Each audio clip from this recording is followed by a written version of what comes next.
Hello, my name is Tom Wilkinson and welcome to the Thinking in English podcast, a podcast for intermediate to advanced level English learners. What is inflation? Why are prices increasing for everyday items? What are the consequences of inflation? And how can we control or limit these rising prices? Let's discuss these questions and more on today's episode of Thinking in English. You can find the full transcript of today's episode on the Thinking in English blog. Head over to Thinking in English podcast on Instagram for more content and leave a like, rating or review wherever you are listening right now. Here is today's vocabulary list. As always, the written list is available in the description of the podcast and also on my blog, thinkinginenglish.blog. Stable. Stable. Firmly fixed or not likely to move or change. For example, I'm looking for a stable job in a bank. Out of business. Out of business. Closed down, no longer in business. For example, my local hairdresser went out of business last month. Hypothetical. Hypothetical. Imagined or suggested, but not necessarily real or true. For example, this is hypothetical, but if I offered you a job, would you accept it? Worth. Worth. Having a particular value, especially in money. For example, my house is worth $200,000. Keep track of something or someone. Keep track of something or someone. To continue to be informed or know about someone or something. As in, my sister has had so many jobs. I can't keep track anymore. Goods. Goods. Things for sale or things that you own. As in, there is a 10% discount on electrical goods today. Monetary. Monetary. Relating to money in a country. For example, the recent recession has been blamed on bad monetary policy. Interest rate. Interest rate. The interest percentage that a bank charges you when you borrow money, or the interest percentage a bank pays you when you save money. For example, interest rates are increasing around the world.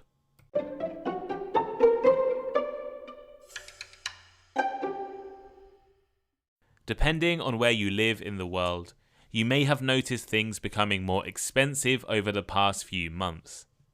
Even in countries that traditionally have very stable prices, fuel in gas stations and food in supermarkets has started to become more expensive. In the UK, prices are rising at the fastest rate in over 40 years. Energy costs have soared. On average, people are paying 3 times more for energy this year compared to last year. The consequences are already clear. Companies are going out of business or increasing their prices to deal with massive energy bills. In my hometown, the local butcher, so the shop selling meat, which was famous for having some of the best sausages in the UK, closed down a few days ago. Their energy bill was 4 times higher than last year. And for individuals, our costs are much higher as well. People are already having to reduce their energy use, and it will get even worse as the weather in the UK gets colder.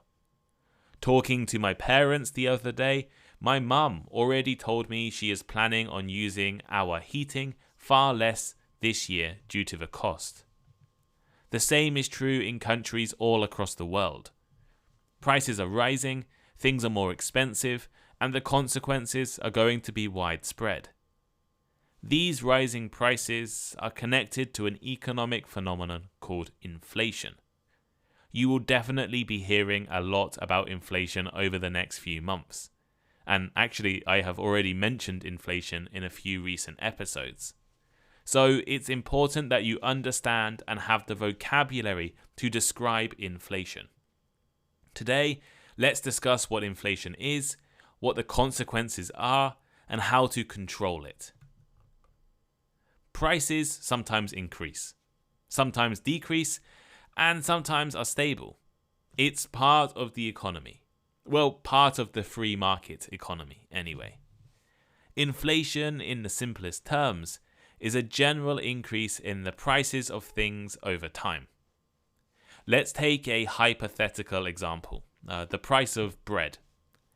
If last year a loaf of bread cost $1, and this year the same piece of bread costs $1.10, then the price of bread has increased by 10% in 1 year, and therefore bread inflation is 10%. However, the price of an individual good is very different to inflation.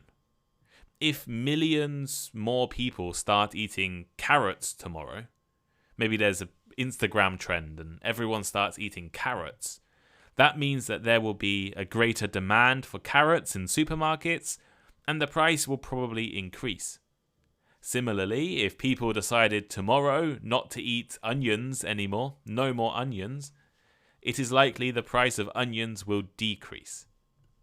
Inflation, however, is when everything gets more expensive. Inflation is a general rise in the level of prices across the economy. In Europe, everything from fuel and energy to vegetables and technology has become more expensive over the past year, and this is inflation. Importantly, inflation is not just an increase in prices, but an increase in prices relative to the value of money. Right? So if inflation this year is 10%, that means your money is worth 10% less than it was last year. Your $1 is worth less than $1 last year. And that means that you can buy less with $1. Sometimes inflation can take the form of shrinkflation. Rather than prices increasing by themselves, the size of goods may also decrease slightly. In 2014, a Kit Kat Chunky in the UK, so a popular chocolate bar, weighed 48 grams and cost £1.25. In 2018, the price had increased to £1.56, but the product was also only 40 grams, so it was smaller and more expensive. And this is what we call shrinkflation. To calculate the inflation level in an entire economy, you need to calculate the increases or decreases of all prices in an economy for all of the goods and services. So how does this happen? Well, the exact process of determining inflation is different around the world, but they are often based on something called a consumer price index. In the US, the Bureau of Labor Statistics employs hundreds, maybe even thousands of people who travel around the country, visiting stores and recording the prices of millions of products. They look at the difference in prices between similar goods and the differences between different regions in the country. The same is true in the UK. Government agencies keep track of hundreds of everyday items, and this is known as the basket of goods. The basket of goods contains around 700 things people in the UK buy often and is constantly adjusted to match people's current interests. By comparing the price of this year's basket of goods with last year's basket of goods, we can tell how fast prices are changing. Or, in other words, the rate of inflation. Economists give greater importance or weight to things that people spend more money on as well. For example, increases in the average price of electricity are considered more important than an increase in the price of sugar. If a country eats more chicken than beef, then changes in the price of chicken is considered more important than the price of beef. So this is a very simplified explanation of how inflation is calculated. There are many other calculations used to get an accurate picture of the economy. For example, the data has to reflect changes in the quality of products. Right, like a modern day smartphone is of course more expensive than the old Nokia phone I had when I was 13. But they're not the same product really. The same is true for old TVs and modern TVs. They're not the same product. And this is the same with a lot of other technology. So why does inflation happen? What causes inflation? Now, this is not an easy question to answer. And in fact, there are professors around the world who dedicate their entire lives to studying inflation. However, I will try to introduce a few simple explanations and summaries of experts' opinions. The current high inflation rates that the world is currently experiencing, have a number of different causes. In the UK, the impact of Russia's invasion in Ukraine has been serious. Oil and gas prices are high, meaning that energy bills and fuel prices are also high. Food prices have also increased as Ukraine is unable to export or produce grain. Prices have also increased for things including raw materials, used cars, and furniture. Interest rates are also high, making loan and mortgage repayments high as well. All of these things have combined together to create the highest interest rate in the UK for 40 years. In most cases, inflation is connected to an increase in the amount of money in an economy. If there is more money, the value of each bit of money is reduced. And this can be caused by a government giving money to its own citizens, the currency being devalued, or the government loaning new money to banks.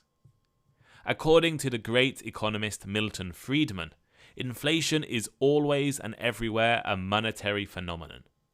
He believed that the reason prices increase is because the people in charge of managing economies allow prices to increase. People often assume that outside factors cause inflation. Russia's invasion of Ukraine, for example, has caused energy and food prices to increase. Or China's development in the 1990s led to an increase in the number of Chinese people eating beef, which led to an increase in global beef prices. Increases in these prices cause increases in other commodities as well, and eventually everything is more expensive. Friedman believed that this logic was incorrect. He was writing during the 1970s oil crises, and he believed that just because oil prices were increasing, this did not mean prices for everything should increase. With a successful monetary policy, high oil prices could be balanced with lower prices in other parts of the economy. Friedman suggested inflation was due to the people in charge allowing prices to increase. So, is inflation a problem? Does it really matter if prices are increasing? Well, to be honest, inflation is not necessarily a bad thing. In fact, a little inflation helps to create a strong and healthy economy. Governments set targets for inflation. The UK aims for around 2%. And if average wages are also increasing, rising prices can actually be helpful. But high levels of inflation can be harmful to an economy. At the moment, levels of inflation are high and unstable. And this instability means that people are unable to predict the future. We don't know how much to spend, invest, or save right now, as we don't know how expensive things will be in the future. If there is a possibility that basic goods like food will be 10% higher next year, then maybe I will think twice about how I spend my money right now. Everyday items will be more expensive and normal people will be more uncertain about the future. Some prices can increase faster or earlier than other prices, which changes the balance of the economy as well. And if inflation gets out of control, it can lead to severe problems or even economic collapse. Turkey has had serious inflation over the past year. Basic goods in Turkey can now be almost twice as expensive as last year. But this is not even close to Venezuela or Zimbabwe, two countries which have recently experienced hyperinflation. Around 15 years ago, Zimbabwe had an inflation rate of 80 billion% in 1 month. 80 billion%. Prices were so high that people in Zimbabwe stopped using their own currency and instead tried to earn money and buy things in currencies like the US dollar. Can we stop inflation? How can rising prices be controlled? Well, the traditional response to rising prices and inflation is to raise interest rates. Higher interest rates encourage people to save money. It is more expensive to borrow money, and people with mortgages have to pay back more every month. As people have less money to spend, they will buy fewer products, and thus prices will fall. The problem right now is that the inflation is linked to international events. Global rises in energy prices make it difficult for a single country to address inflation with their own interest rates.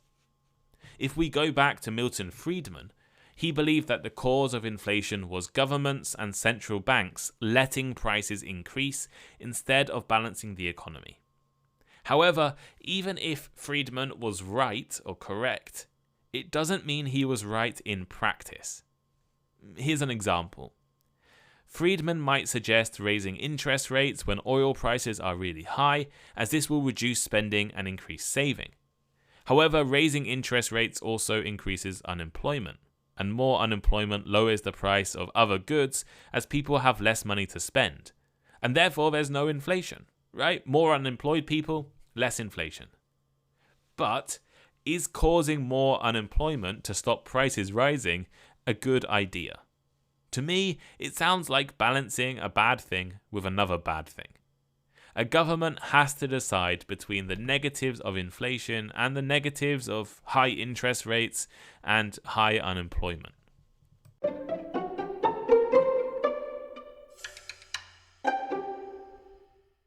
So here is today's final thought.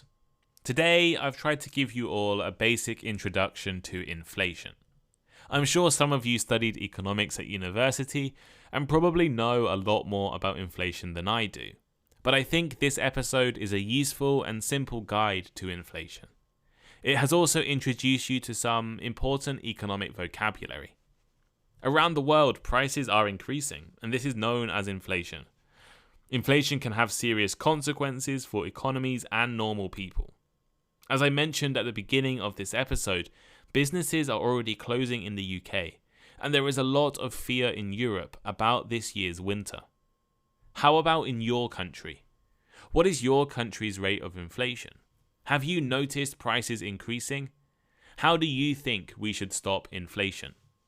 Let me know your ideas and opinions in the comments on the Thinking in English blog, the comments on Spotify, or send me a message on Instagram. I'd love to hear from you. You can follow me on Instagram as well, where I post extra content for English language learners. Leave a like, a rating, or a review wherever you are listening right now. And if you love listening to Thinking in English, please consider subscribing to my Patreon page. Thinking in English Patreon, right? Patreon.com/Thinking in English. On Patreon, you can join our conversation club every Tuesday at 12 p.m. and 6 p.m. UK time, 8 p.m. and 2 a.m. Japan time, and 8 a.m., 2 p.m. Brazilian time. Lots of times there, but if you look, you can check your own time zones, and hopefully there's a time that suits your schedule well. You can also get bonus episodes, help support me and help Thinking in English keep going beyond winter until next year, and have one-on-one conversations with me as well if you subscribe to the top level of Thinking in English. So I hope you all have a great day, and I'll see you next time. Goodbye.